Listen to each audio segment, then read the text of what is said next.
Learning about grocery store departments. Let's learn the names of the main grocery departments. What is a produce department? The produce department is where you buy fruit and vegetables. For example, apples are in the produce department. What is a dairy department? A dairy department is where you buy milk, cheese, and eggs. For example, milk is in the dairy department. What is a fish and seafood department? A fish and seafood department is where you buy fish and shellfish.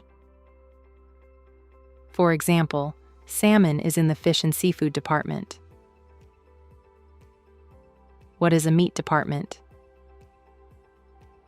A meat department is where you buy meat, but the poultry department is where you buy chicken.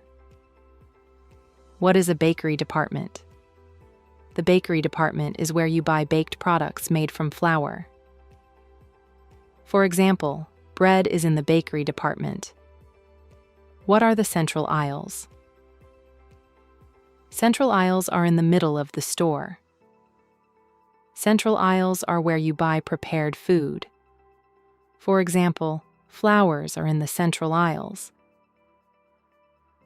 These are some of the main departments in the grocery store.